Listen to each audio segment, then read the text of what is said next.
Okay, good morning. So we're up to Siman Reish Ayin Hey, which he says is Ayin Reish Hey 275. He doesn't want to write the Ra'ah, so we change it to Ayin Reish Hey. And the title is Dvarim Ha'asurim Lasos La'or Haneh B'Shabbos, things which you're not allowed to do by the candles, by candlelight on Shabbos. And we'll see that the concern is that if you do close work next to the candles, there is a possibility that you might come and tilt the candle to sort of brighten the light from the candles, and that of course could involve Isurei Deraisa. So says the Mechaber in Sif Aleph, Ein Poilin Pirush, you're not allowed to sort of de-lice, I think is the word. Pirush Levayis Akinim Begodim, you're not allowed to get rid of the lice from Begodim. Targum Bi'arti HaKodesh is Palesi. So that Poilin is a lotion of getting rid of. Because that again needs close inspection. You're looking at the beged, you're looking at the material to try and take away the kinim, so it needs close inspection. Nor can you read by the light of the candle.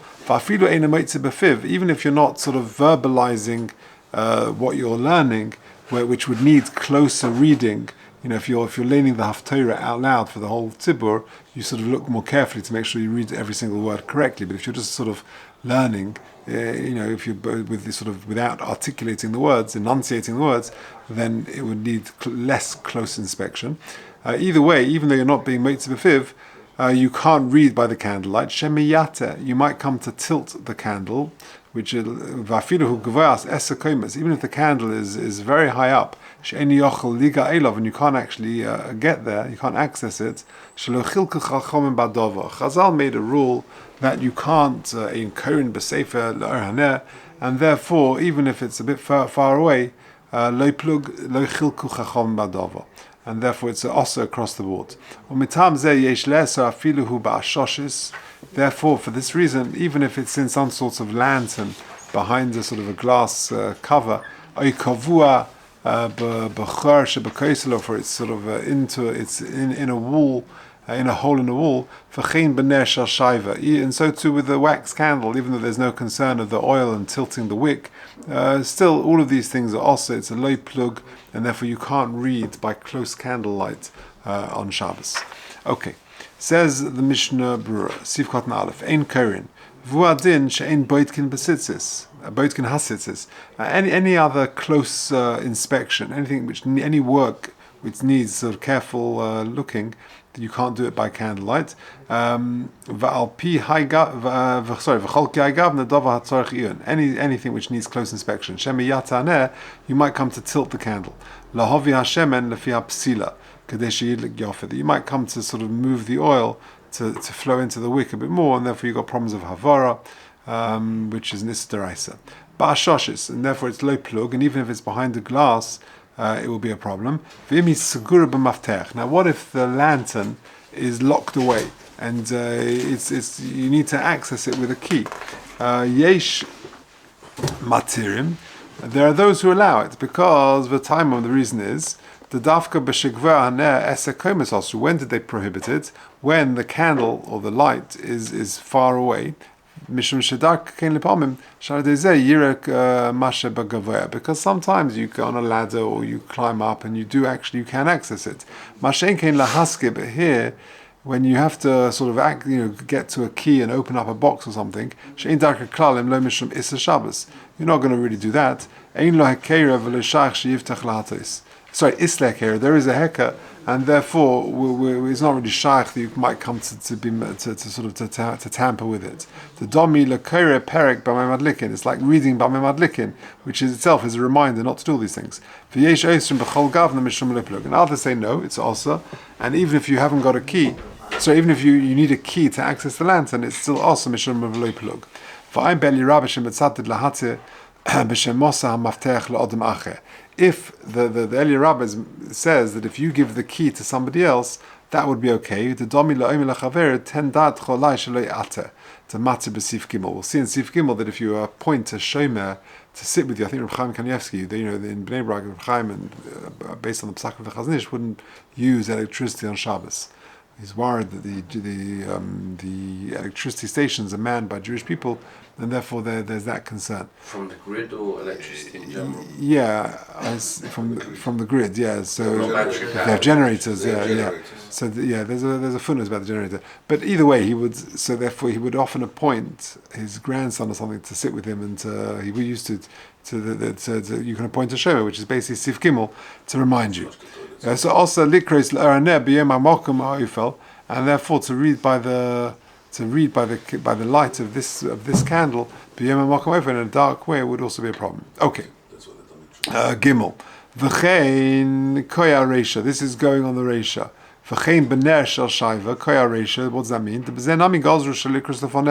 That just like when it said loy plug, so too it extended it to a candle even after who borrow. To karach ala psila ke'ein ner shel shaiva v'chelev shelonu v'lo shaych bo shemiyata. Even though with the candle there's much less of a concern of shemiyata, aval pikein yesh lochu shemiyimchit shemesi reish psila lahasir chashka v'nimsa shehu machabe. There is a concern you might still come to sort of just tidy up around the top of the candle to give it a better glow. There is still that concern. Okay, shel shaiva. Says the Mishnah Berurah Sif Cotton Dalit, V'habach b'shem Rashal Kosav the Nagula Hoka livda Kalim v'sitzis v'likros etzel ner shel shaiva. When it comes to other types of inspection, using a candle, there the Bach in the name of the Marshal was matir. V'uadin etzel ner shel chelev, and so too a ner made out of fats. V'atam de bezel lo shaykh shemiyati rak shemiyimchit, because there the concern is that you not that you might come to be matent and put the oil because there's no oil over there, but shemiyimchit you might come to squeeze the wick or something like that for kibur, and therefore the problem there is not mavir but kibur, where you're extinguishing. Now kibur is a malacha shein tzricha legufo v'lo havi isur deraisa v'chein kosav ataz.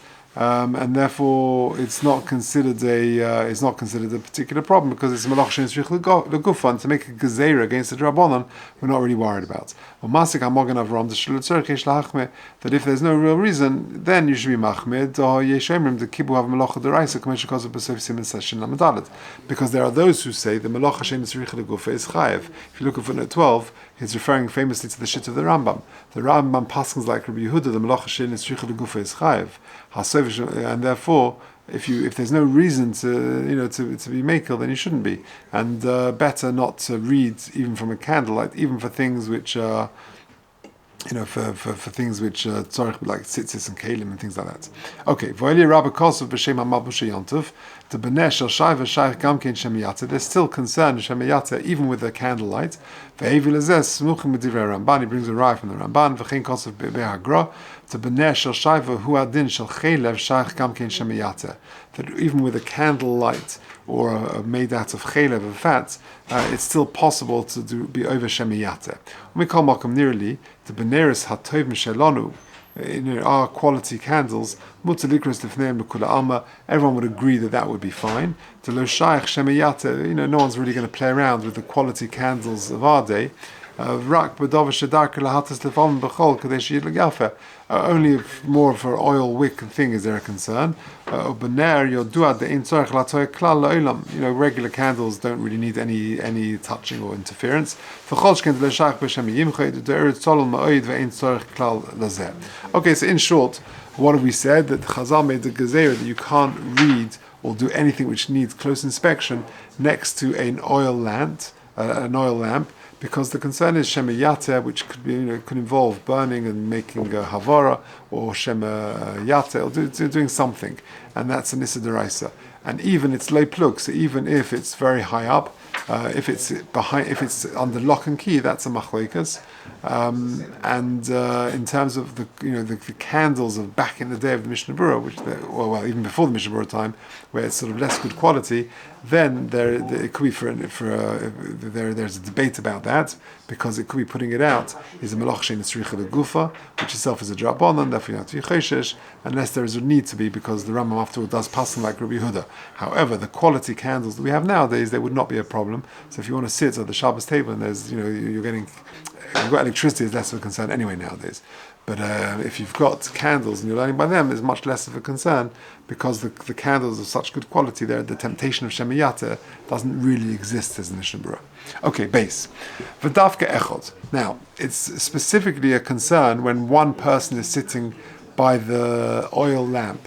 Avol shnayim keren biyacha. But if you've got two people there together, one will remind each other, and therefore it's not a problem. She'em bo ha'echod lahatas. If one guy comes to touch the oil lamp, Pirush lahatas haneh kadesh yagia Hashem in the psila, that you're making the flow of the oil come closer to the wick. Yazkirenu chaveira. The other guy will remind him, what are you doing? For who shekerin bin echod. So long as they're both learning the same thing. She'oz yashkiach echod b'masha yaseh chaver. Because then I'm sort of engaging with the other person and I'm noticing what he's doing. Avol b'shnei inyonim loy. If I'm sitting learning my Chumash Rashi and he's learning Mishnah Berurah, so I'm doing my thing, he's doing his thing, and him touching the light, I might not notice. That if you're doing, if we're both learning the same thing, but if you've got your Mishnah Berurah and I'm learning my Mishnah Berurah, then I'm not really noticing what you're doing, and it still be also. And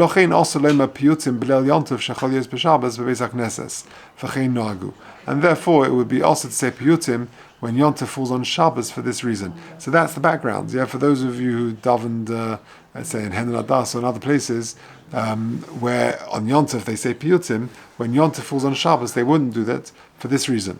Because back in the day, you've got oil lamps, and therefore the concern is Shemiyata. They're all doing the same thing. Yeah, but I'm looking at my machzah, you're looking at your machzah, and therefore if I might tilt the light, you're not going to notice what I'm doing. So therefore that's why the minhag is not to do piyutim. I think people have sort of extended this as a low plug to every yontif, that we shouldn't, just in case, But anyway, I think they're becoming less and less popular nowadays. Base, says the Mishnah Berurah, Shnayim Kairin, Avol Ein Polim, but you can't delouse. If you've got two people who are sitting together, you can't start plucking out kinim from the begodim. Unless the second person has actually been appointed as a shomer. Because if that's the case, if two people are doing the same action, then one will remind the other. Specifically regarding reading, because that's a mitzvah, of course, to learn or to read or to daven. Avaloli in rishus, not to do any other activity. That's what the Magen Avram writes. If you look at 19, he explains shekosav chiluk zeh kadei liyashiv madua le'inyan iser chiva al gabe behema b'Shabbos ein chiluk bein odom echad l'shnayim. Because the Magen Avram's got a great question. He's saying, in the case of reading by the Erhaner, if two people are doing it, then it's going to be okay. Right? So if that's the case, why can't you allow two people to ride a horse on Shabbos?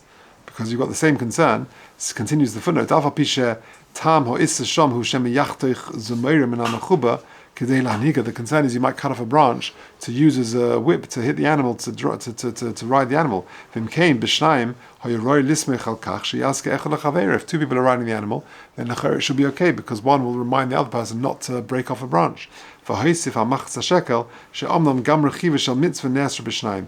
even a rechiva shel mitzvah is also because the majority of riding is for a rishus, for a voluntary non-mitzvah purpose. And therefore any form of riding would be asa. The majority of reading, what are you going to be reading already? You're going to be learning, you're going to be reading from the Siddur, davening. So therefore that's what the Magen Avram says, that only for mitzvah purposes and not for rishus. And the reason he makes that chiluk is because otherwise why can't you allow two people to ride an animal on Shabbos, to ride a horse on Shabbos, because you've got the same hetzer of Shnaim Shalsu. The teretz is, for mitzvah purposes we allow it, but not for a dvar rishus, because most riding is going to be for rishus, for a voluntary reason. Medivrei Ataz, continuing the Mishnah Berurah, halfway into Sif Kotten Vov, Medivrei Ataz, Sif Kotten Gimel, Mashma shehu chelek al zeh, and he says that even for rishus it would be okay. Okay, what does he do with the kasha of the Magen Avram? I'm not sure. Asa. Sif Kotten Zayin, Shekol Echod Ma'ayim B'Sifrei Ve'ein Mashkiach Ma She'oseh Chaver, because each person is looking into what he's doing and he's not noticing what his friend is doing. If you look at 21, this is just very quick. I'll find it. It's a very short one at the back. He says, if a person had doirish b'tzibur b'leil Shabbos, let's say you're giving a drasha, in an old shul, in Bevis Marks, for example, where there's only oil lamps, or now I think they have candles. So there, he's got a sefer out, and he's looking at his notes, and he's giving a drasha. So then, even though he's the only person using the oil lamp, there's not a problem. Why? Because all the tzibur are looking at him. The Nissan Karen says, he's got a massive shomer, who? The whole tzibur. So therefore there's not a concern if you're giving a drasha, but rabim. Okay, let's finish off the mission. What's all the Yechidim do there? No, only the darshan has got the notes. Right. So the Yechidim haven't got anything in front of them. But when everyone davens individually? No, this is when he's giving a drasha. Right. So he's giving me a drasha, and there's an oil lamp next to him, and I'm looking at my notes. I'm not worried that I'm going to start tilting the light, because I've got 100 shomrim in the tzibur who are looking at me to prevent me from doing that. Correct, but when davening comes back around, and you've got loads of different candles there, and you've got everyone davening individually, then you've got the problem that we have with the piyutim. I see. So it could be that back in the day, people use siddurim less than we use nowadays. That's why you go to many shuls in Eastern Europe, a lot of the tefillahs are plastered around the wall. The problem is only piyutim, because that's unfamiliar words. Right, and I was going to say that, and it could be the piyutim and also familiar. So you want to just read a bit more carefully. There's more of a concern of shemiyata. Things which are more familiar, then it could be that there's less of a concern. Yeah. Okay. Siv kotzen ches v'lochein. What's this going on? V'lochein.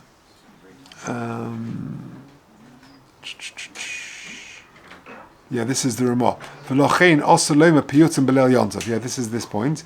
Says the Mishnah Berurah Sif Kotzen Ches, "Va'afilu das hamakilin le'el b'nesh al shavi v'chelev." Even if you're makil on the land on a light of a candle or of chelev, a wax candle or of chelev, hacha bebeis hakneses teshkichi rabim.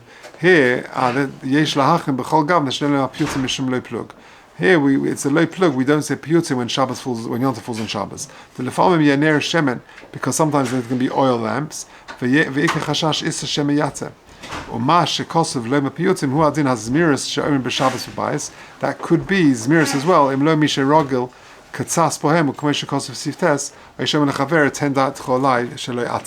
So that's exactly what you're saying. It could be the zmiris. We're more familiar with it. If you're not familiar, then it could be taka problem.